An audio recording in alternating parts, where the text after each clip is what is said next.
What is going on, everybody? I go by Philly Mike, and for those who don't know, this is Battle Birds podcast. Philly Fresh will be here shortly. He was backstage, had some technical difficulties, so he dipped out. He will be coming in, but we got Battle Bird podcast. Philly Mike, go ahead. My name is Steve. Some of y'all might know me as Stat Sheet Steve. Some of y'all might know me as Gate. I don't care what you call me. Don't call me late for dinner. That's all I'm asking. Yes, sir. Yes, sir. So we are here for the post game. Your boy's been doing a lot of talking. I've been live throughout the whole game. For the people who came in and tuned into my live play-by-play, shout out to y'all. But Gate, what is your overall thoughts on this game?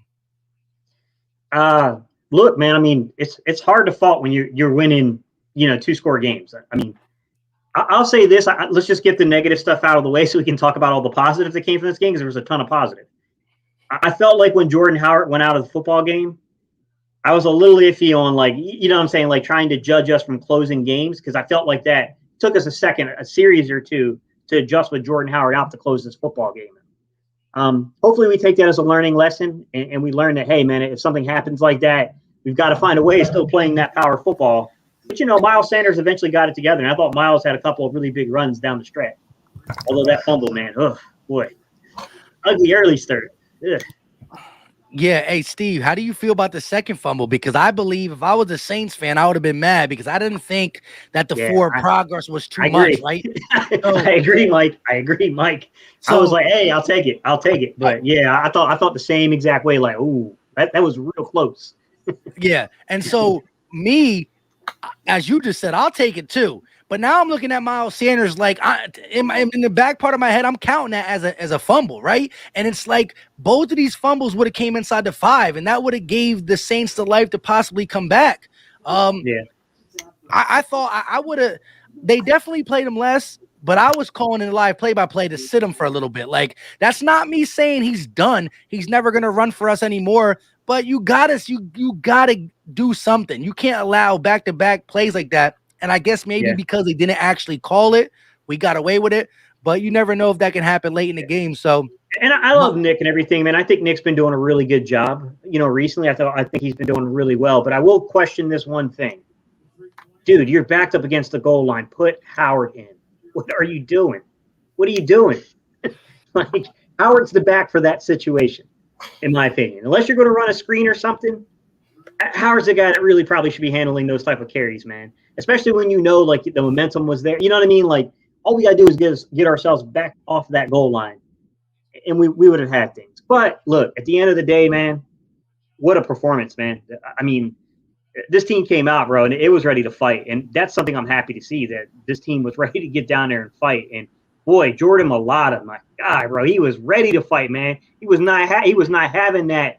That's, somewhat. I don't know I thought it was a late hit personally. It's not egregious, though. I mean, he gave him a little push. It was probably a late hit, technically, that didn't get called. But, hey, Mailata wasn't playing that, bro. Mailata had enough of that crap. Yeah, so before we get Fresh, and you can hear us now, Fresh, right? Yeah, I can hear y'all. All right. Yeah, I just thought the effort on both sides of the ball for the first half was just tremendous. I think we ran the ball when they tried to stop it, no matter what. Like, they knew we were going to do. We just outdid them. Jalen Hurts, key runs helped too. He made some key passes in the first half. How do you feel, Fresh, real quick, about the third quarter offensive stutter? Was it, as Steve said, mainly because Jordan Howard went out? Or how do you feel about Hurts and the offense in that third quarter to the fourth quarter without Howard? First of all, that what's going on, man? Coming off this win, man. I know I got some technical difficulties. I still do right now. I don't know what's going on, but we're gonna figure it out. But to answer your question, Mike, I do think it had a lot to do with it. But at the same time, I thought Nick Sirianni was trying to be too conservative. When you look at being aggressive with running the football, it was working. And you come into the second half, I know you up 20. I get it. I understand it. But you got to keep doing until they stop it. You got to keep doing it what's working. And I thought that he kind of strayed away from that. When we came into the half. I think it was like eight straight runs, and then it was another 3, and then we got stopped, and then it just looked like he got not a little pass happy, but more passing than we want. I understand you want to see what your franchise quarterback got, especially in that situation of being up 20, but you got to go what's working. And even though, and I know y'all just hit on this, I was listening, but I couldn't talk. The Miles Sanders fumble. Oh my gosh. It's like, dude, you can't, like, you got to protect the ball, especially in your own red zone. So to me, that might have turned his head a little bit on situations. But to me, we asked Steve, Mike, you asked for the defense to give us one. They gave us one. I thought they showed up and showed out. Even with them scoring in the last possession, whatever the case may be, cool. Darius Slay pick 6, 2 touchdowns in 2 weeks. He might be the defensive player again this week. So he left. Does anybody know what's wrong with him though? Because he didn't play the whole middle of the third into the fourth quarter, and I don't even know what was wrong with him. No, I ain't hear nothing about it. Yeah, I just was watching the game, and it's like, boom, Darius. They're having a little bit of trouble defending the Saints now with Darius Slay in the locker room, and they didn't say on the TV what's wrong with them. But that was Zach McPherson and Steven Nelson to close out. So that late rally of 22 points in the fourth, Darius Slay wasn't there. A lot of talk of concussion in the chat. Concussion? Yeah, chat saying concussion. That's what they were saying too. I just wanted to confirm it. Shout out to Texas Eagle though with the $5 super chat. Big win. Is it just me or is Steven Nelson bad? I don't know who wants. I know maybe Gate want to take that one because he's like, I try to tell you guys. I try to tell everybody in the offseason that look. I mean, Steven Nelson's still the second best corner on the team. He did break up that play in the first drive. He's still the second best corner on the team, but there's deficiencies there. I tried to point out in the offseason that he's a little deficient there. There's a reason why they play soft zone at times with Steven Nelson. And to be honest, I saw a lot of press coverage today. I did see them playing him up around the line. I don't think that the Saints have a couple of guys that got a little speed, but it's not like a Tyreek Hill situation. You know what I mean? You're not out there worried about that kind of speed on the field. I mean, we'll have to see, man. I mean, don't want to kill the guy. Like that last play was just a bad play. You got to get your head turned around with football on that one. That was just a really bad play as a corner. Yeah. Outside of that, man, look, I would say that he's certainly better than what we played with last year. But if I got a choice to try to throw the ball at Slay or throw the ball at Nelson, I'm throwing towards Nelson. Yeah. Well, let me give a shout out to Philly Fresh though, because it's both offensive and defensive player with two people who got the bag, and I think Dallas Goedert and Avonte Maddox had super solid first halves. I will say I didn't like Avonte Maddox with the quick stutter, like on that touchdown pass to Callaway. I think Maddox thought he had help over the top. You can see he hesitated to run with them in man coverage, and they threw it down the seam in between Ronnie McLeod and Avonte Maddox. And Goddard had a couple concentration drops in the third and fourth quarter. However, Avonte Maddox is showing out. And as Fresh alluded, the defense played when healthy, lights out football until the very end. But again, if we're talking about good teams, I am worried about how this team closes games out. I want to see a better second half performance from the offense, but I think a lot of it also goes to you start playing conservative too, right? Maybe we took the foot off the gas pedal. And so the play called really dictated us not doing it, especially losing Howard. Hopefully he's good because that was an ugly neck fall. I don't know exactly what happened, but hopefully they don't say stinger. Everybody in the chat was saying, oh, I hope it's a stinger. And I understand because stingers are not that bad. But the last time Jordan Howard got a stinger, he moved to Miami. You know what I mean? So we ain't seen him again. So he's still day to day. Yeah, Mike. I agree with everything you said, but I do got to shout out Be More Philly. He said that JJ Arthur-Whiteside was going to get a reception. JJ. And he got a big one. Third down, fourth quarter, Wow. And maybe the defense wasn't worried about him, but it happened. You know what I mean? It wasn't the biggest play. It wasn't the biggest play of the game, but it was big. It was the biggest play of the second half. Yeah, it was what got us back in the game. It was because we were struggling the whole second half. Like I'm not offensive wise, I'm not even gonna lie to you, but I thought that the defense definitely like they took care of this game. You know what I mean? And Jonathan Gannon, like I just made a video at halftime, and I said, I think Jonathan Gannon is finally getting it. Pressure these quarterbacks, trust your cornerbacks. I mean, you paying these guys for what? You got Avonte Maddox. I think he's been lights out in the slot position. Nelson, but you still got Darius Slay, and we seen some sightings of McLeod today. You know what I mean? We really don't see that, but I thought that he showed up big, and even Anthony Harris showed up big today. You know what I mean? The linebackers. I'm not even gonna lie to y'all. I love what I'm seeing from these linebackers, man.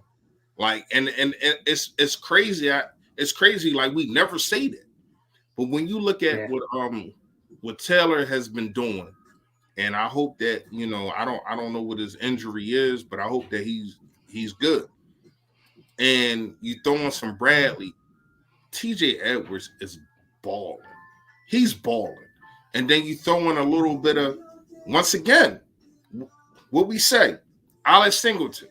He doesn't need a lot of snaps, but when he gets those snaps, he makes the best out of them. Mm-hmm. Rush the quarterback. You know what I mean? And I think Jonathan Gannon is starting to feel where his players need to be, and especially at linebacker. And I'm liking what I'm seeing, man. Especially going forward, Washington just won, but we got a lot of teams that I feel as though you can get pressure on the quarterback coming up into getting that playoff spot. So once again, this is a must-need win, and not only did we win, I think putting up 40 points, you prove that we can dominate people too. Like this score right now is not as close as it seems. Nah. Yeah, we laid off in the second half and yada yada yada, but it's not as close as it seems. Like us against Kansas City, it's not as close as it seems. We dominated this game. Well, the first half. I'm gonna say the first half. But once again, you're coming into a situation like last week. I said a quarterback that I don't think that can pull you out of a 2-touchdown situation and win a game. And I thought that Nick Sirianni did take the pedal off the gas, but I kind of get where he was coming from. But I think he got too conservative, and I think you're gonna learn from that, y'all. Gotta hope so, because it's been 2 weeks where we've had this weird second half. It's because we gained so much momentum in the first half, to be honest. I do think the team has to learn how to close games. But let's be real. We're not used to playing ahead. That's just all spade. We're not used to playing ahead, and that's an adjustment. I hope Jordan Howard's all right, though, Mike, because that's a big, important point, because the last time we heard Stinger, my guy was day-to-day for like 18 months. So, I mean, I'm not trying to hear no Stinger with Jordan Howard, man, because he's a pretty important piece to this offense right now. I thought Sanders kind of got some momentum in that second half, though, man. I'm hoping shaking off some rust from those 3 weeks. Like, I still, though, man, I'd stick to my guns, bro. He shouldn't be the guy down around the goal line when we're facing our goal line trying to get off of it. That's Jordan Howard territory to me. Outside of that, man, Dallas Goedert, dude, you got to catch, man. You got to catch those passes, because there were a couple of times where I felt like we probably could have been in a much better third down situation, potentially converted a play or two and ran some clock, but they weren't easy. They weren't easy catches. I mean, I get it. None of these catches sometimes are easy at this level, but it's like, dude, you got to make those catches, man. We could have definitely ran clock and maybe not had this game come down as close as it came down towards the end. That said, man, just running. They said we weren't going to get 200 yards on them running. It's 2 straight games that we did this to them. What I said. Yeah. and this is the crazy part. I just think we have this offense that is Baltimore Raven-esque, right?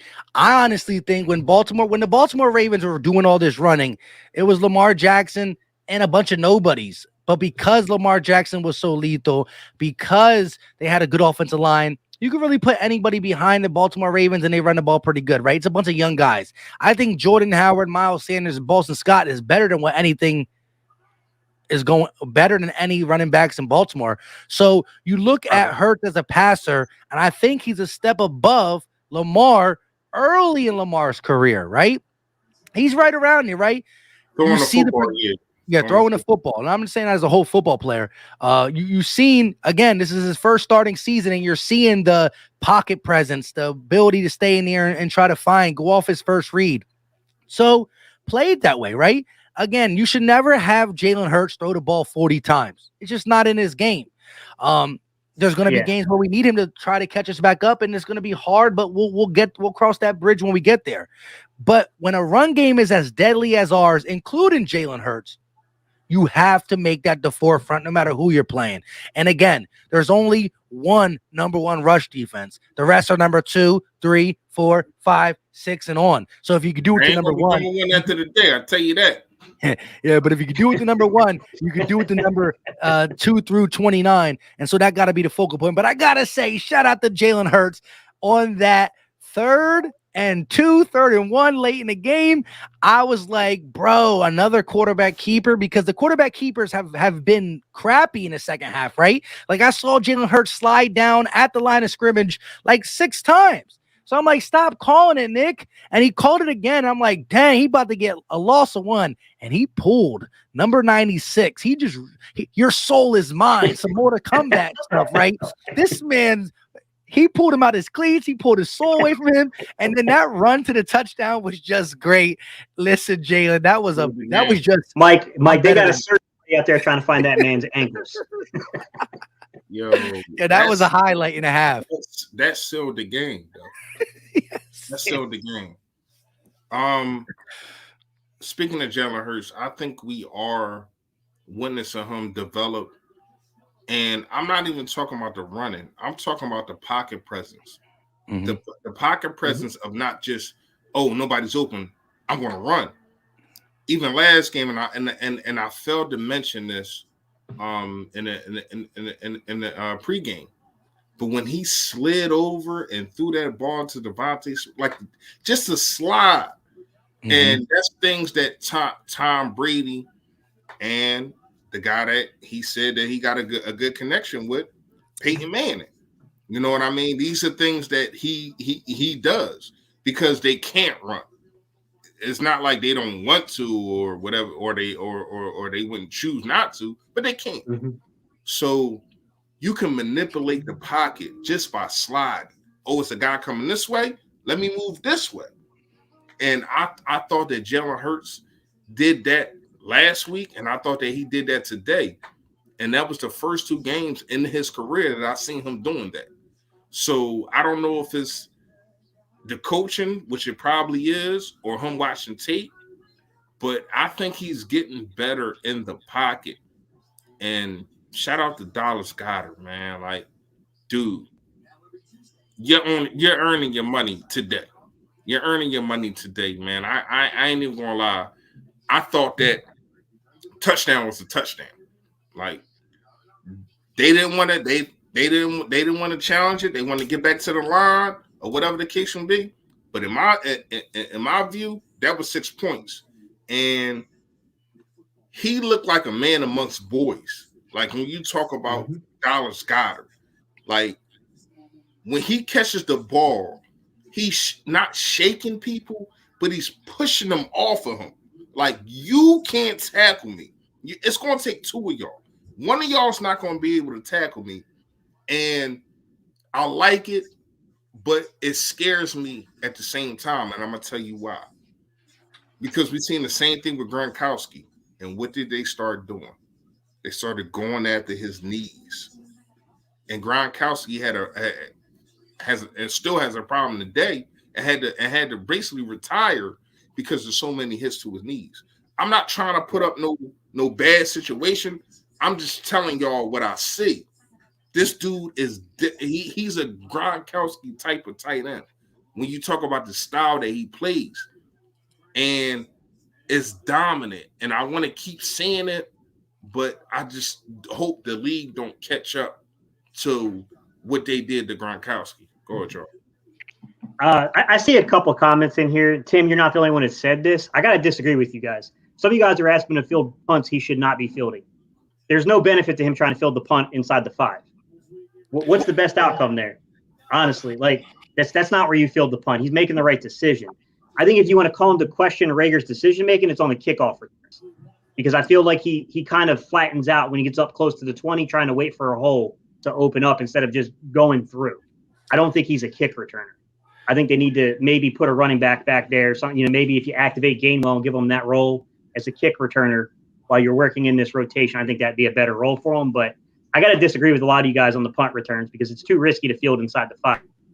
Well, what is your take? What is your take on on the ones he does return? I think a lot of people on my play-by-play were saying, that he's not, he's trying to get a home run, and then I didn't think they liked the effort of he kept going out of bounds. These are the plays where he's at the sideline. Yeah. Could he have tried to gain some contact? I don't know. They were saying it was effortless on the sidelines. My thing is this: you're up though. You're up 20 points. You get what I'm saying? You got to weigh the game and what's happening too. And that's what I was saying. At the end of the day, we're up 20 points. And I remember the one kick where a lot of people were going mad. They were like, why is he going out of bounds? It's like he got to 12 yards and went out of bounds. We started the possession inside New Orleans Saints territory. And yes, a punt return touchdown is cool and every yard counts. But sometimes you got to look at the context and us being up. It's different if we are down and he's not. My thing with Reagor is he elects to go backwards instead of forward at times, right? You got Greg Ward, who stays in the middle. You got Jalen Reagor, who goes backwards sometimes to the forward. That's my biggest beef. And I had beef with him all through the season. But in this game particularly, going out of bounds might be soft. But when you're up 20-some points, I can't find any fault with anything. You also don't know what's instructed by coaching. The coaches might be telling them, hey, guys, we're not going to take a risk like that when we're up 20 points. The last thing we need to do is to try to hit a home run on something like this and cause a fumble inside of our own territory and then put a team back into the game. I think some of that stuff is coaches and the way they're coaching the game too. I think that has to be taken into consideration. Now on the kick returns, I agree. Kick returns, he's not good at. It's just not. It's not him. Like that's not what he should be doing. I think you need someone with better vision. And I know that Reagor played some running back in high school, but I think you need like an NFL level running back there fielding your kick returns, to be honest. I think you need someone with better vision. Real fast, I'm gonna get into a couple things real fast. First of all, Kayvon, no, I wasn't really a bruiser. I was really like a Miles Sanders type of back, no lie. Like I was kind of a scat back, but I could run it in between the tackles. But I wasn't no type of guy that like I didn't have the weight that I had now. So I wasn't that kind of guy. But Reagor to me is just a disappointment all the way around the board. I'm not even gonna lie to you. I'm not gonna hold no punches. And I said that I was gonna wait. Everybody kept commenting on me saying he's a bust. I'm not gonna call him a bust, but he's a disappointment. And I get what they're trying to do. They're trying to get him into a rhythm by getting him the football as much as they can. But Gates, I gotta disagree with you. He's still making bad decisions. Even if you do pull up and not catch the football, your first instinct, because I did the same thing. I return kicks too. Your first instinct is to block the gunner, the first guy towards you, and he doesn't even do that. He just But if I can counter that, I get what you're saying, Reese, but it wouldn't have made a difference. The ball's flattened out. I mean, it's going to be whether he fields that or if you're going to the ball's at the same. I'm not even talking. I understand it, Gates. You're right about that. I understand it, but it's just the effort to me.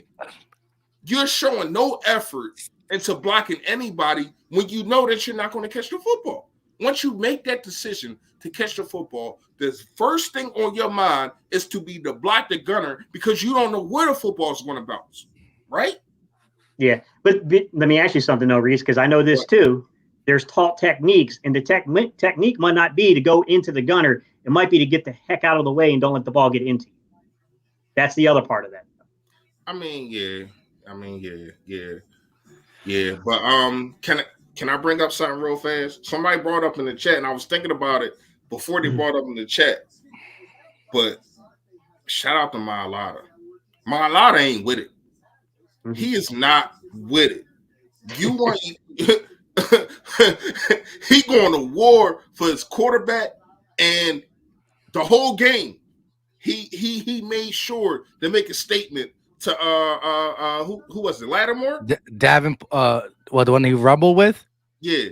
Marcus Davenport, defensive end. Davenport. He made sure to make an influence on him to say, first of all, you gave my quarterback. Now, that play, I hate that play, even if it's for us or against us. And I'm not mad that he didn't make that play when Jalen Hurts ran on the sideline. And a lot of quarterbacks do that, and they manipulate the referees. So I'm not really mad at that. But he feels some type of way about it.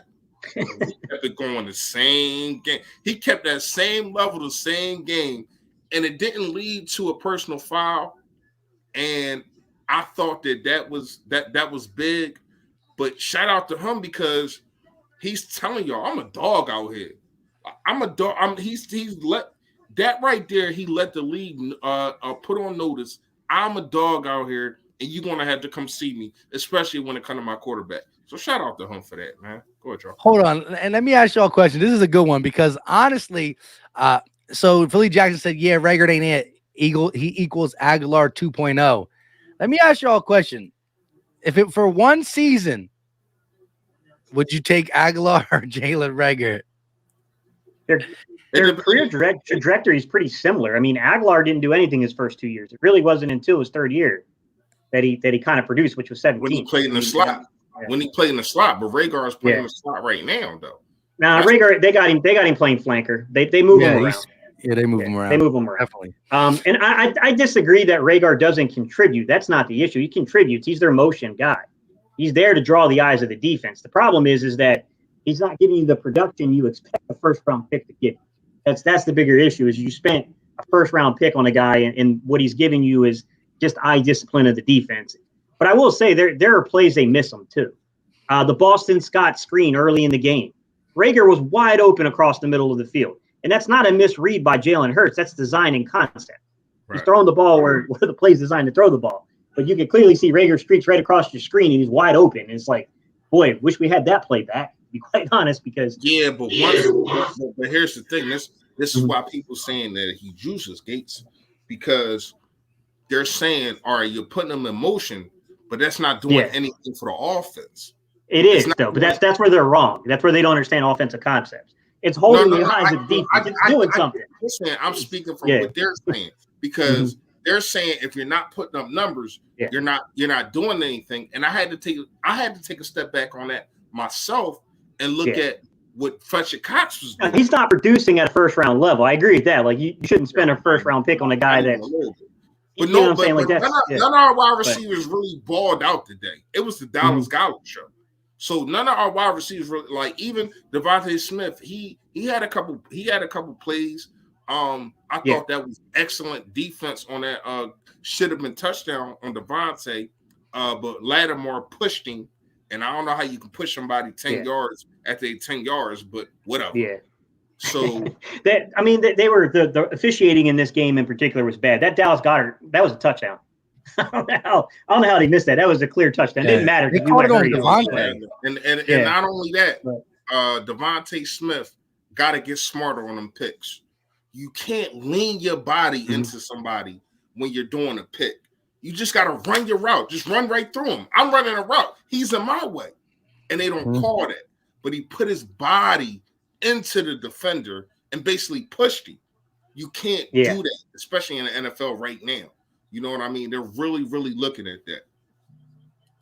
Real quick, shout out to Marquette Spikes with the $4.99 super chat. Greatly appreciate it. He said, "What's good to y'all? I'm so proud of this young team. Big win. Hurts continues to get better. I'm also happy that we're finally running the ball." Yeah, man, this is a long time coming. And like I said, if you look at this and dare I say it, a bird's eye view of the season, right? You're looking at a team that is now 3-1. And no matter how we want to talk about September football, November football is more important. December football is even the utmost importance, especially where we sit right now. The Eagles turn the corner, right? They are playing with a certain style of football. They're not allowing any team to dictate what they do. The Chargers and the Lions stink against the run. So it was good to see the Eagles transform into a run-first team against two stinky teams. Now, the Broncos and the Saints are different type of defenses, and they said, if it ain't broke, don't fix it. Worked against the Broncos, absolutely worked against the Saints, and Jalen Hurts is making the right pass at the right time. This is a formula that I believe can get us to the playoffs. And if you ask me, we get to the playoffs, we make something happen, and that the trajectory is higher than anybody could have thought. I know we were talking about playoffs and 10+ wins before the season, but you really don't know who you have. We heard what Nick Sirianni said, and it was sounding good, right? And then we thought he was lying the whole first half of the season. But to have the arrow pointing up with sniffing the playoffs or getting into the playoffs with the boatload of money, with the 3 first-round picks, shout out to the Colts, beating the Bills, you are in a very good position, minus what we think of Howie Roseman at this point, and that's all we can ask for. And the Philadelphia Eagles is an organization that never stays in the dumps long. We are not the Giants. We are not the Dolphins before they got good, the Browns, the Raiders. These are teams that when they're bad, it takes them 8 years to get good. We are flipping it, and we are going to be competing in this NFC East. And I'm looking right now, and the Vikings overtook the Carolina Panthers for the 6th seed, and the Saints dropped from the 6th to the 7th seed. But again, the Vikings beat the Packers. They got 2 good wins in the last 2 weeks, the Chargers and the Packers. But the Vikings still got to play 2 playoff teams. Saints got to play some people, and the Niners are ahead of us too. But we right there. So right now we are 9th in the poll. We just got to get to 7th. So keep winning. Yeah. Philly Insider. We pull that one up, Mike. It's like at 5:14. It's about Hurts. To be honest, man, I know the play you're talking about. It was the Tampa 2 where the linebacker fell back into the zone with Devontae. Hurts correctly read it, and that's where he should have gone with the ball. I agree. In terms of when the timing of the throw should have been done, it's hard to say without really seeing the actual pressure package again and kind of seeing that, manipulating it. It's hard to tell from a TV copy. I'd have to actually see the coach's film on like Tuesday to really say that, man. I mean, I get what you're saying. I don't know. I don't know without seeing the coach's copy of the tape yet. But I thought he made the right read. I mean, the read was the correct read. Yeah. And just for GP, the Chiefs are winning 16-3, just for anybody who wants to know about the Cowboys. Trust me, I'm on it. I know. I'm watching it right here. It's right here. Here's what I'm gonna say. In spurts, we seen why the Saints is the number 1 defense. That play, when Jalen Hurts had Miles Sanders, it was a scramble play when he had Miles Sanders, and for that safety to run all the way across the field like that, like to me, it's nothing Jalen Hurts did wrong. It's nothing Miles Sanders did wrong. You can say people text me and say, well, he should have ran towards the ball. No, he's sitting in the pocket. He's giving him a target. He didn't know. You don't know that a guy is running all the way across the field. That was just a great play. And he made, and that same player made another great play. We seen some good defenses from these guys, but you know what killed them? The run. When Jordan Howard and Miles Sanders started getting going, them dudes got gas. You look at the first quarter. You look at the second quarter. I think we doubled them in time of possession. And that is so big on a team that is trying to find themselves and trying to get into a rhythm. To double the team that you're playing in time of possession. Now this defense, now they did look like they got rejuvenated in the second half, but it was just a little bit too late. You up 20 points. So I would have liked to have still put the pedal to the metal, but I do think Nick Sirianni did take the foot off the gas a little bit. But at the end of the day, it still was a win, man. You still when you still look at it, we dominated in every perspective, man. Shout out to shot once again, a guy that I think that we are not giving his props to is Jake Elliott. This dude, what, 4 for 4? I think so. If he went 1 for 4, we'd be grinding him up. But he made every single a field goal and extra point, and that put us over the top, man. 50-yarder, 37-yarder, 35-yarder, 43-yarder. So you got to give him his props also. So I think that, and I said this in our pregame, you got to win at every level, offense, defense, and special teams. And I thought we did that, other than the kickoffs, the punt returns. Yeah. But other than that, I thought that we won at every single level. So you got to look at this coaching staff and say, number one, I understand who your quarterback was, but number one, Nick Sirianni outcoached Sean Payton.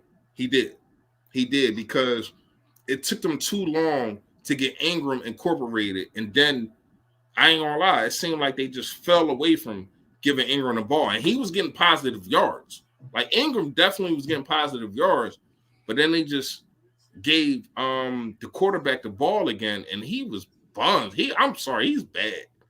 And it's good to see that we showed a quarterback is bad instead of having him complete 80%, 75%, and making them look better than what they really are. They put pressure on this dude from the rip, and they kept putting pressure on him. And what did I say in the pregame? I wanted to see some blitzes to where as though you got the shadow blitz. You got one guy coming up the blitz, but then he backs up in coverage, and then you got another guy coming up, and he did that. He did a lot of things that I asked, and I ain't really got no complaints, man. Like, the blitz system that they had, I thought that it was working even when they didn't get home. It still was putting a clock in his head.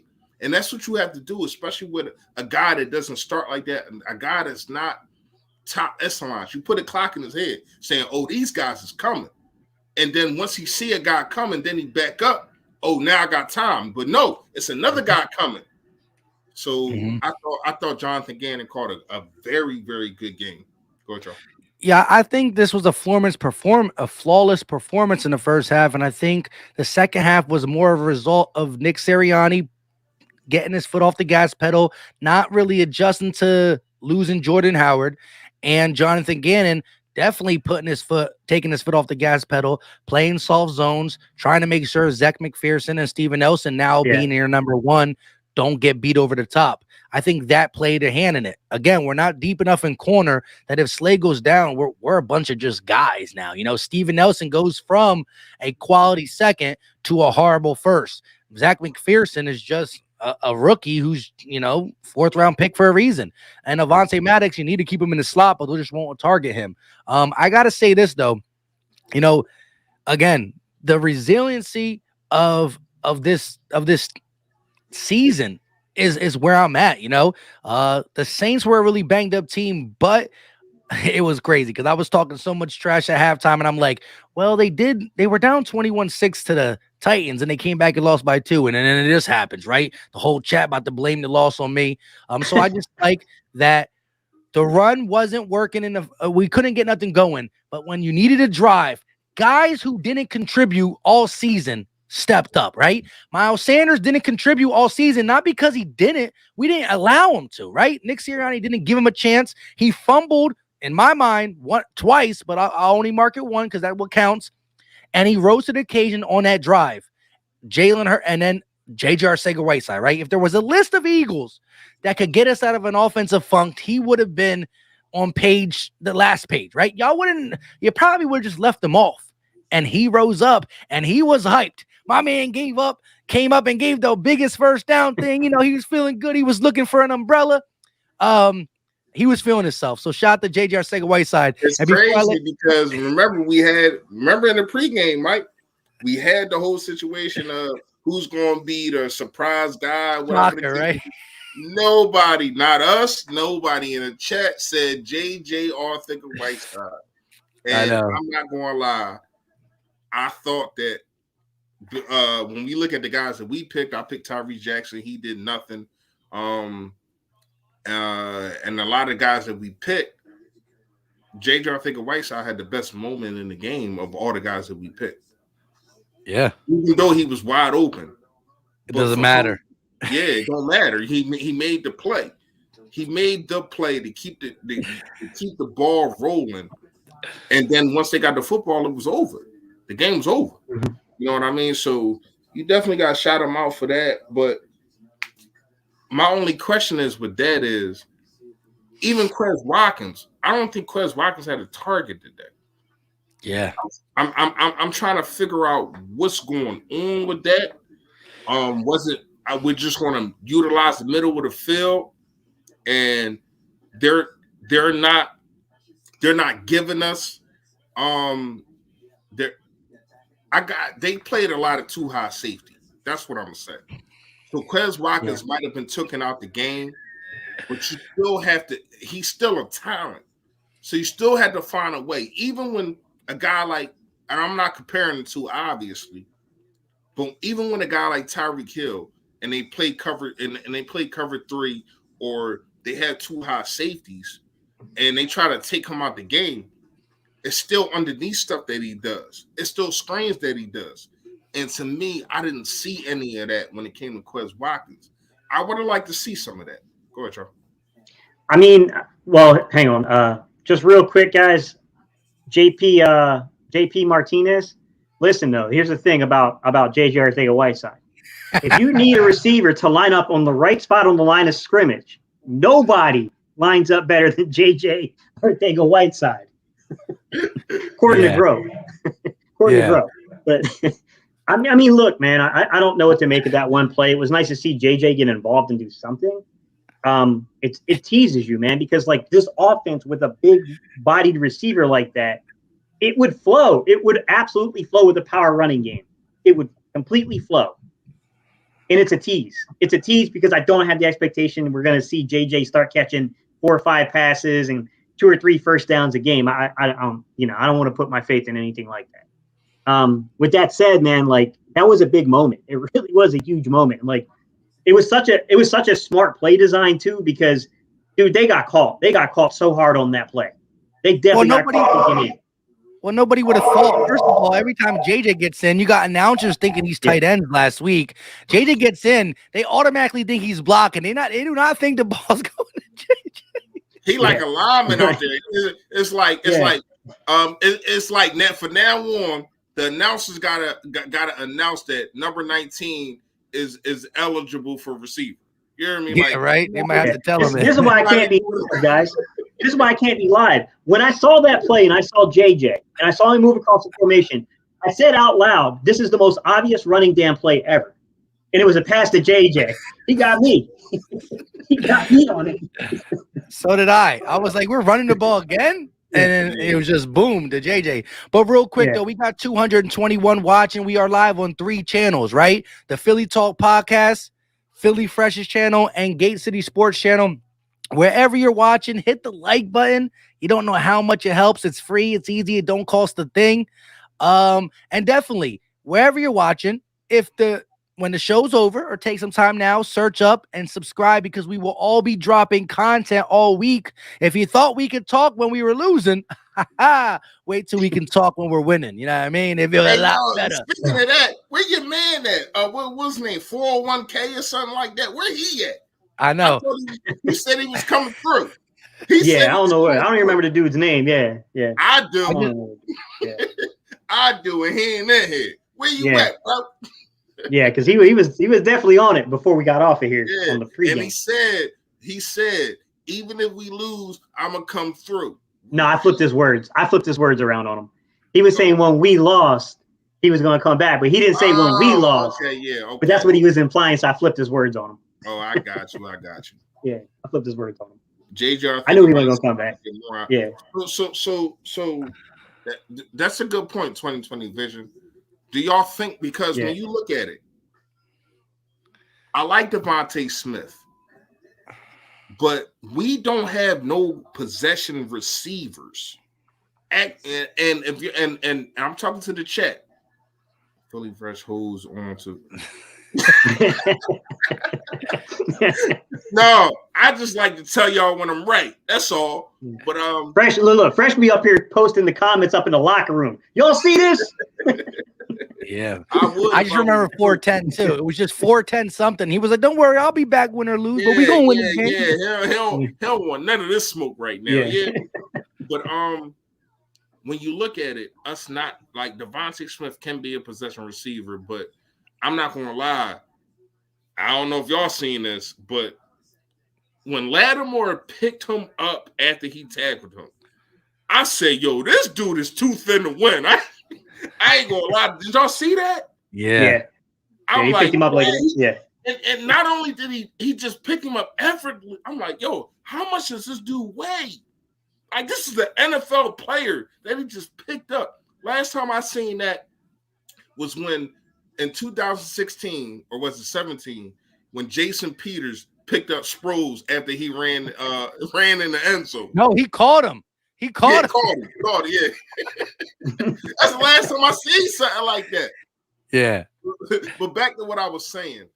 When you look at the situation of you sit Gainwell for a JJ Arcega-Whiteside, but he only gets one target in the game, and he hasn't had a target since that play. I don't even like game 3. So when you look at the situation, should JJ Arcega-Whiteside get more? Because we grind him up about not being in the offense. Why not? But he's not. Why not? We tried everybody else, Reese. We tried everybody else. Why not? I mean, look, I'm defending Reagor. I think Rager's getting more crap than he deserves, but he's not producing. He's not. I mean, that's not arguable. You can't take that standpoint because it's true. He's not producing. So, I mean, I mean, why not? Why not? He was more productive this game than Reagor. I mean, let's just be honest. I mean, like I said, I think there are opportunities they're missing on Reagor, but he was more productive with one catch on the first down. Yeah. I mean, all right. So hold up. Yeah. So I want to get the chat involved in this, right? So we're going to continue the conversation, but I want to see what the chat really says. So here's the question, right? Next week against the Giants, who would you like to see given a bigger opportunity? Jalen Reagor or JJ Arcega-Whiteside? Be honest.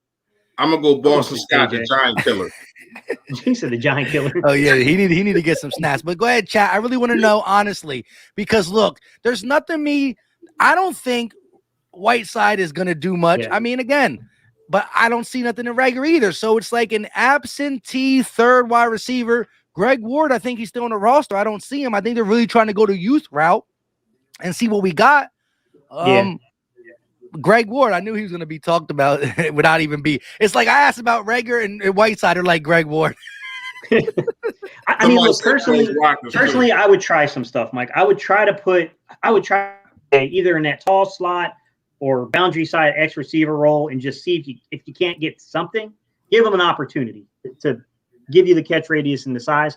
I love the Gainwell suggestion. I said the Gainwell suggestion early in the week. I said, hey, here's an idea. Maybe use Gainwell in the way that we saw the Chargers using, Allen. The way they used him in the backfield, they used him in the slot, they used him split out wide. Like, I thought Gainwell could definitely give you that. I thought that's what they had to do with Reagor today, and they didn't do it. So it's kind of like. Let me tell you who Gainwell remind me of. Cordell Patterson. Yeah. You can use him now. Now he's not as big as Cordell Patterson, but you can use him how Atlanta used well, not just Atlanta, but the Bears, like how they use Cordell Patterson all over the field. This dude can be a weapon all over the field. Antonio Brown, Yoda, I seen your Yodats like 3 times. Shout out to you. But I'm gonna say on the JJ Arcega-Whiteside because we sit here and we grind him up being a second round pick, and we know why we really grind him up because we know who we picked him over. And it's a hurt piece. But at the same time, you cannot produce if you don't get an opportunity. He's not getting no opportunities. And he did have that good game in the preseason, and I don't know what happened after that. And then not only that, you're sitting a guy like Gainwell, and you were sitting a guy like Jordan Howard, basically for J.J. Arcega-Whiteside. And you just got him on there to do what? Pick up jock straps and fill up water cups. So to me, that I'm confused on that. If you're going to have a second round pick be on the active roster, how about you actively use him? Go ahead. I mean, it's a fair point, Reese, is that, I mean, technically JJ was a high draft pick too. I mean, they need to do a lot of things with a lot of these guys that I feel like we're starting to get the basis of the offense. You just got to fit the pieces. You got to fit the other surrounding pieces. The Gainwells, the JJs. You got to do more with JJ than just block. Like today was a good start, man, because they fooled us all with that play. Like that was a heck of a start for JJ. I hate that it took 11 weeks to see it, but right. I guess better late than never. But at the same time, look how long it took him to bring Jordan Howard up. Now I know he got hooked up today, but he has been our most prolific offensive player, other than Jalen Hurts, of course, for the last 3 to 4 weeks. He has been the reason that we won some of these games, and that it was close against Oakland. Like for real. Yeah. Like, and it's like this dude been sitting on the shelf all this time. And now we've been saying this, all three of us, some of the chat also, shout out to them. Why in the hell aren't y'all bringing up Jordan Howard? They finally do it. He produces. Yeah. So how about we see, even if you just want to use him in the red zone, like I thought in the second half in the red zone, we stunk. We did.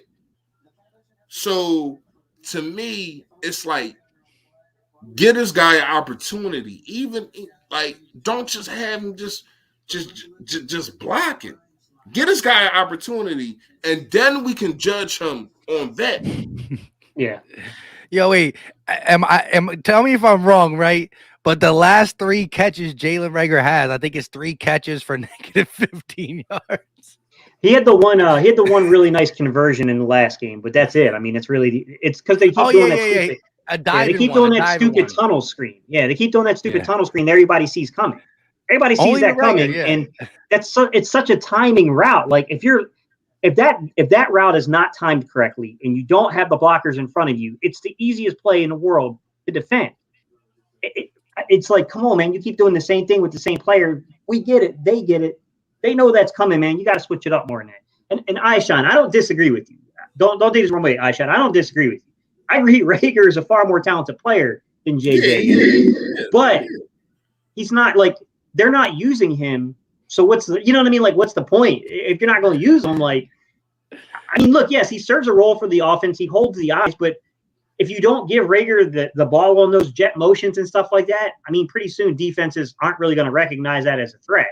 That's the other side to it. Like, he had that one game where before he got injured, he had a couple of really nice runs coming from the jet motion. But we just, he had the one last game where he lost like 6 yards. Yeah, but it just, you gotta do more. You know what I'm saying? Like, we have to do a little more with him, and we're just not utilizing them. So I mean, if JJ can come in and give you 2 or 3 catches, that 1 or 2 of them are a conversion. I mean, I don't know, man. I don't know. It's hard to argue. Yeah. Even if you just use him as a red zone threat, like I don't have no problem with that. But you definitely got to give him a chance. But to flip the script real fast, if you had to grade what Jalen Hurts did today, and chat, y'all can grade too. A to F. What would you give Jalen Hurts in grade wise? Hard to say off a TV copy. I mean, just for what he did in the running game, it's high. Yeah, because I got. I had someone that commented, and they were like, "We're basically what they said is that because we're running the ball so much, we're basically winning in spite of Jalen Hurts." And it's like, no, this running game doesn't work without Jalen Hurts being a threat. Correct. That's the other side to it. Yeah, the defensive play caller is pretty much in the Mike's ear, like, watch Jalen Hurts. Oh, whoa, there goes Howard for 9. There goes these guys. The reason why Baltimore can just rotate running backs and they're good is because of the threat of Lamar Jackson. San Fran did the same thing when Kaepernick was running, and now we are doing it with Hurts. I give him a B. Left some meat on the bone, you could say, in the third quarter with trying to convert through the air. But again, the plays that were asked of him in the first half, when he had to throw it, he threw it with conviction. When he had to run it, he was a big part of the run game. And then he solely stamped us in that last drive with a touchdown. And he pulled the man out of his sneakers and he just took his soul. So again, as a football player, is a B. He only completed 12 passes or 12 or 13 passes. It is what it is, but it was a blowout win. And when you are up by 20, there's going to be less passes. When a team puts us in a situation where we got to throw more, we will cross that bridge. Will he get done in them games? We got to see. Yeah. All right. So here's my answer to my own question. I'm gonna give him an A-, and the reason I give him an A- is because, number one, I need him to slide more. Stop, and I said this the same thing with our last quarterback. Stop challenging these linebackers and these cornerbacks on these runs. You can actually manipulate the referees and get 15 more yards if you just slide. We didn't see it. We didn't see it multiple times against us. You know what I mean? So I just need him to slide more. If you know that you're not going to get a touchdown or the first down, just slide. But I thought that his pocket presence, this game, I didn't see him really miss like a big throw. And the reason I'm asking this question is because this was my thing in the pregame. I said Jalen Hurts is going to have to be that defining factor of y'all want to play 8 in a box. Well, it's 1-on-1, and I'm going to take what the defense gives me. And I thought he did that, especially with Dallas Goedert. Yeah. Like some of the plays, even that play, I don't know how the hell Dallas Goedert caught that one play when it like bounced off his hand and he caught it, but it was still a good throw. It was a good throw. It was to where no defensive player can get it, and he caught it and then like grabbed it with one hand. And so shout out to Dallas Goedert for that. But I thought he did what he's supposed to do, manage the game. He managed the game, and I hate to say that like I'm calling him a game manager, but I thought that he did because your defense was on one today. Yeah. All you had to do was not put the ball in harm's way. I didn't think he did that other than that one other, but it wasn't his fault. I think it was a blitz and somebody grabbed his arm and it got hung in the air, and Tyree Jackson almost came down with that one. But other than that, I don't think he put the ball in harm's way. I got to give him an A-. Go ahead, Joe. Yeah, I was going to move it up to B+ just because of his impact in the run game, and I like the throws he made when asked to in the first half. So I said B off the grip. Just because of his run game, but I'm thinking about some of the throws he made in the first half, the last drive. I'll give him a B+, only because I just think the passing game didn't get going as fluently. And I'm not saying it's on him; it could be on the receivers. I got to see, as Gates said, the all 22, which don't come out until Tuesday. But I still a B+. This is a good defense. I like it. Send me that too. Hey, Howie Roseman, you got the power to make that happen. What you mean? Wait, what happened? He said Keyshawn Johnson should get a shot at wide receiver 3. I like him. He was a fairly good deep threat. I mean, he's not like a huge speedster though. It's kind of weird, but look, at this point, guys, I mean, whatever works. That's the thing, man, is I don't know. I don't know. When you're winning football games, it's kind of hard to change anything up. That's the problem. And it's like you don't want to mess and disrupt timing and chemistry of the team. And like I said, guys, some of this stuff is scheme based. Like, you say a guy's not doing something until you pull that guy out or he gets injured, and then you quickly realize, oh, actually that person was doing something. It just wasn't producing to like receptions and stuff on the field.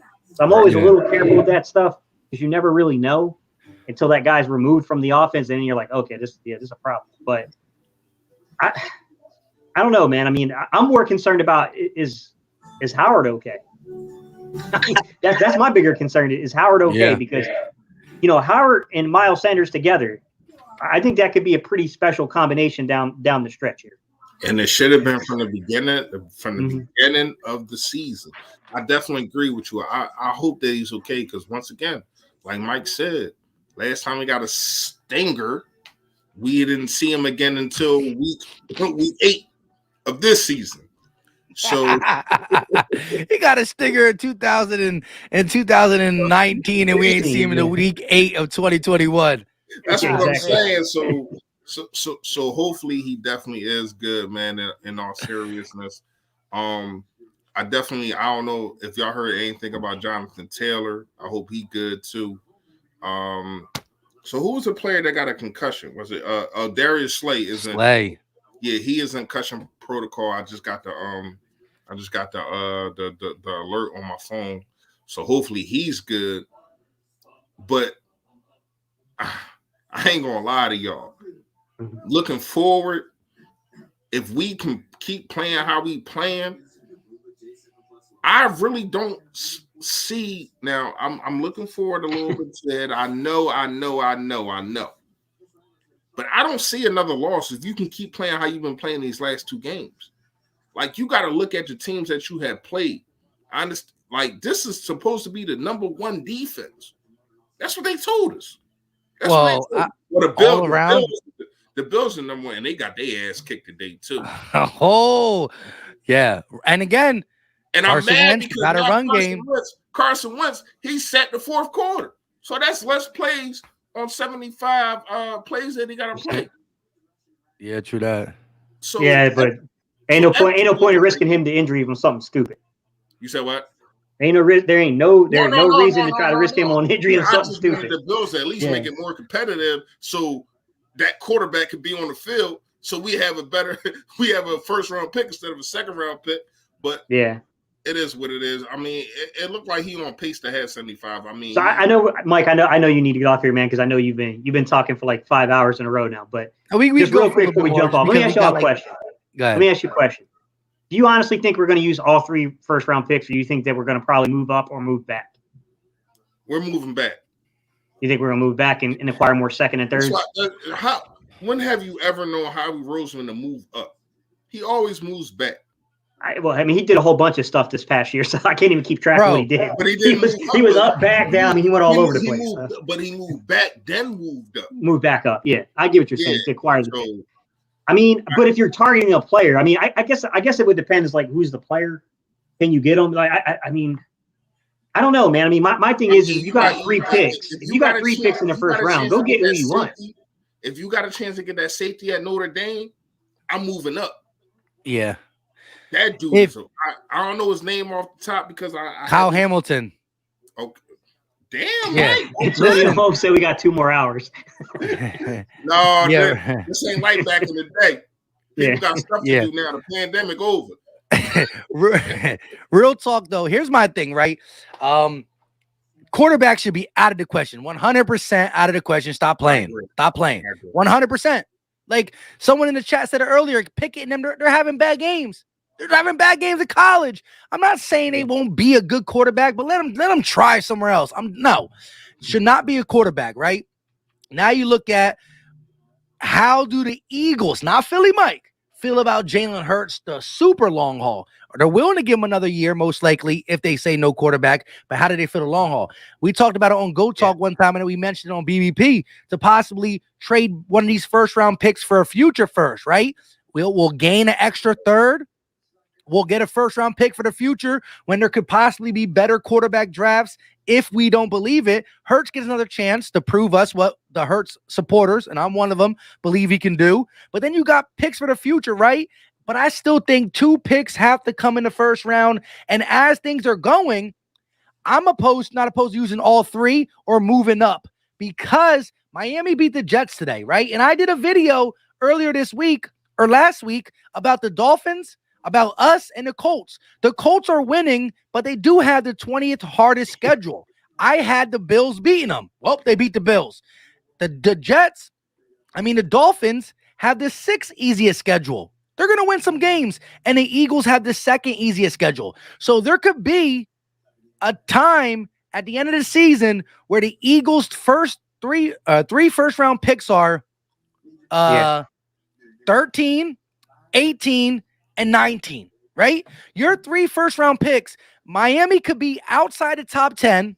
The Colts, if you make the playoffs, Colts, that's going to be 19 or above. If the Philadelphia Eagles run the table and or make a push, you're talking about 15 plus. So you're talking about 12, 15, and 19, 13, 18, and 22. If that's the case, and you can go up and get a Derek Stingley Jr., a Kyle Hamilton, you might have to do it because you do need that blue chip defensive player.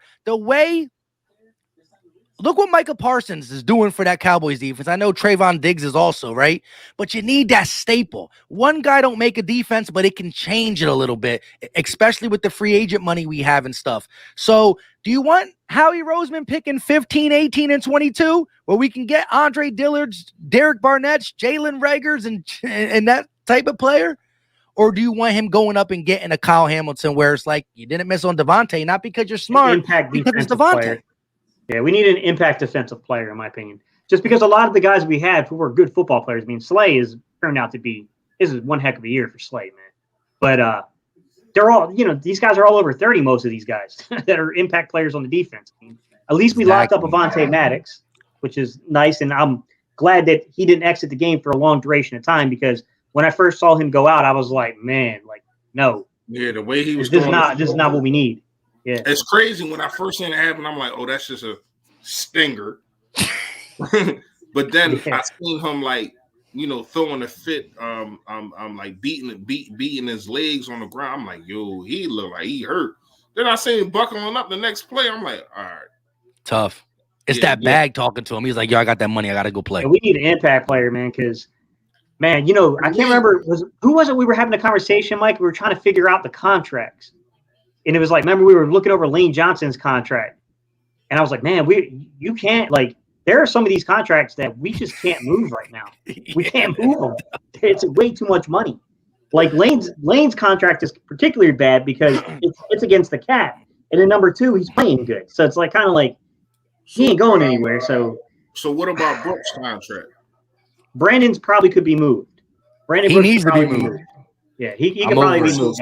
So Brandon can be moved. McLeod can be moved. McLeod's he's done after this year. I don't even think he's got anything left on the contract. No, I think he got one more year, don't he? Does he? I don't know. I got to look. 2-year extension. I thought he signed a 2-year extension. Let me take a look real quick. To me, I'm going safety, and I need 2 defensive ends. I don't think Derek Barnett is here next year. Kerrigan, who I think might pick. Get him out. Yeah, he's gone. Milton Williams. Like to get him out. I don't think Milton Williams is ever going to be that just total defensive end type of guy. I don't think his body fit is for that unless he gets skinnier or whatever the case may be. So when you look at it, we don't have no defensive end depth. Like Brandon Graham probably will come back. You know what I mean? Just out of respect of him getting hurt or whatever the case may be. Yeah. But so McLeod's on void year. So all they did was divide up his signing bonus over. They pushed his money basically. So he's actually a free agent. So it's looking like in 2022. Yeah, McLeod. Okay. That's a big decision, man. That's a big decision because, boy. I mean, you still do have Avonte Maddox, who I like. He hasn't been getting any playing time. Really? You mean Kayvon Wallace? You said Avonte Maddox. You said Avonte Maddox. Yeah. Kayvon Wallace. Damn, I'm tripping. I got that's my guy. I got him on my mind. So when you look at that situation of the safeties, because I think Al Harris. I'm sorry. He's done. He's out. Damn, Mike. Mike cutting everybody. where we the weakest at coming into next season is defensive end and the safety. So I'm definitely trying to fix that on my first 3 picks. If I'm going to have them first 3 picks in the first round, even if I'm not, I'm still trying to fix them on my first 3 picks. That's why I would go with that.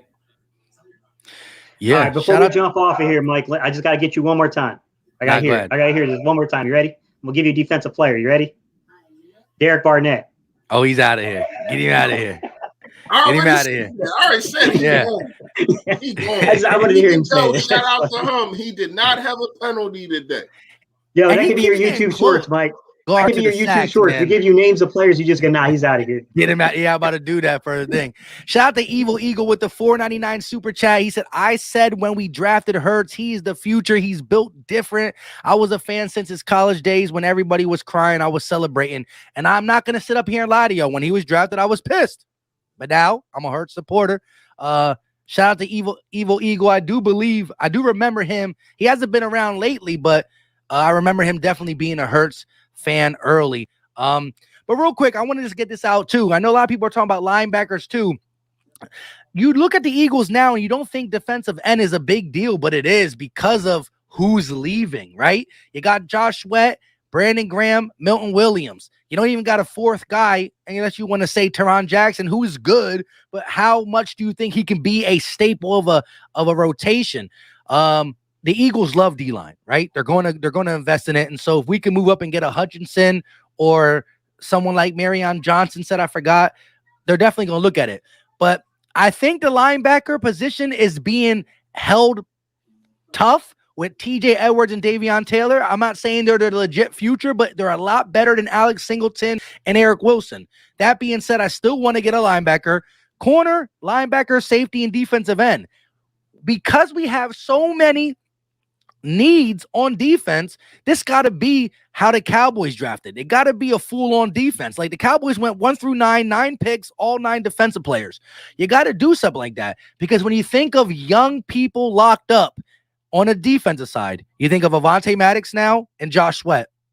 That's the young personnel locked up.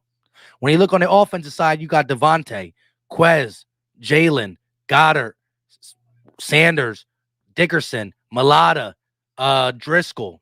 You got people.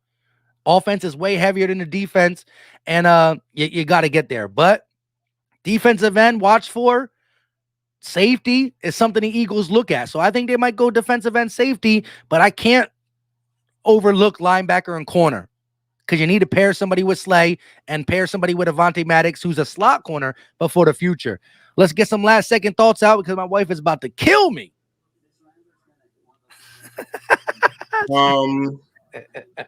Last second thoughts. Eagle get the best victory of the season. And it's like I understand we dominated Detroit. I understand what we did last week, but this right here is so significant because it put us in a position to where as though we're still in the hunt and we beat a team in the hunt.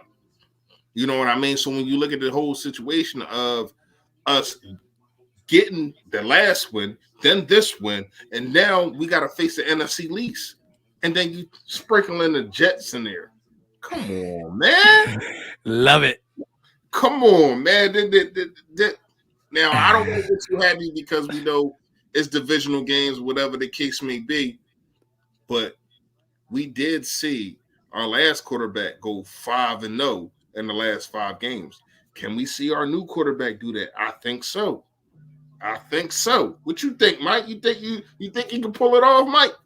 It's more than 5 though. Where we at? We're at. It is because of the extra game. I get it. I understand. Well, no. Wait, we got Giants twice, Washington twice, Cowboys, Jets. So it's 6. And that's what I said because of the extra game. But you have to yeah, you're right. I totally missed it. But you also got to factor in we just won 2 in a row.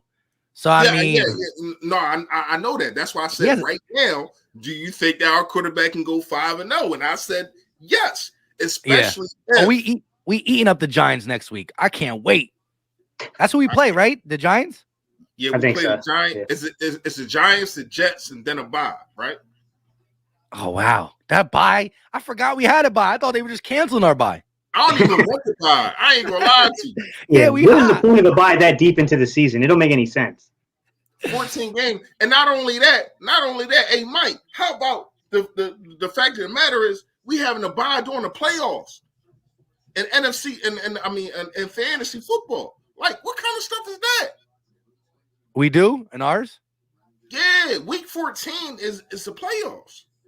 Yeah, that's crazy. Well, and ours are in. I'm switching that. I'm switching that. I'll hit you up about that. I talked to everybody. Majority ruled on that one. But yeah. So, Gate, you got any last second things before before she gives me the divorce papers? I hear you, bro. Hey, look, man, my wife just had surgery earlier this week, so I'm in here. She's over here yelling at me talking about food. Yeah. Shout out to Lawrence. Shout out to Lawrence. Hey, Lawrence, we try to get out of here, but shout out to you. He ain't say nothing, but shout out to the $5 Super Yoda. I'm trying to make sure that my man Mike is alive for next week, so we try and get up out of here, man. Yeah, exactly. And nah, guys, look, we just got to continue the momentum going forward. Hopefully, injuries are okay. Davion Taylor left out with something with his knee. Hopefully, that's okay. I know it's been kind of back and forth with that. He had a lot of little dinged up injuries that kind of haunted us at the end of the game. So hopefully we get a clean bill of health come next Sunday, because I do feel like you got to be careful with division games, man. Division games can go sideways. Yeah, be real careful with division games. But they can. But I think if you play like how you've been playing, we should win. You should be able to dominate. We should win. You're right. We should win. Yeah, we should damn near win out with what's left. Because real fast, the confidence that this offensive line has right now is through the roof. They're saying that a lot of people said that we couldn't do. We put up 200 yards on these dudes, 200, and they said we couldn't do it because they're the number one rushing team. And they said, you know what? We don't give a damn. And this offensive line is bodying people. They're bodying people, man. At first, it did look a little sketchy, and I'm gonna say this, and then I'm done. But I gotta credit Nick Sirianni, because I did say I do not want him to say, "Oh well, it's not working. Let's just pass." He stuck with the run, and then you see Miles, Jordan Howard, even Boston Scott came in the third quarter, and he's gashing these guys. And a lot of that was because they was on the field so much. But the reason that they was on the field so much is because we ran the ball. Go ahead, y'all. Yo, that I'm out. Oh, yo, just real quick before we jump off, guys. Hey, y'all, chat, everybody, listen. I put a thing up inside the community tab yesterday, y'all. It's asking y'all about YouTube content creators outside of the realm of sports. Y'all do me a favor, man. Comment and tell me who y'all watch. I want to know who everybody's watching, y'all. Yeah, so I'm gonna reshare that too on my page so I can be interested to see what y'all say too. Definitely let us know who is your favorite YouTube content creators not doing sports. And with that being said, 44 the respectful legend, 5-1 the rest of the way. I think if we lose only one, you're still playoff bound. With that being said, Eagle Nation, we love you. 2 wins in a row, 3-1 since we started growing these roots, and we turned the corner, and I love it. Until next time. Roots on 3. 1, 2, 3. Roots. Yeah, I love playing that. I play it like 8 times during the game. I play it like 8 or 9 times whenever we do something good. Yeah. Like, everybody loves it. That's my new intro. That's part of my intro. I see that. That's why I said we're gonna get one. Yeah. Hit that like button wherever you're watching it. You don't understand how much it helps. Subscribe if you are new. Check out all the people on the panel. Gate City Sports, Philly Fresh, Philly Talk Podcast, and we are out.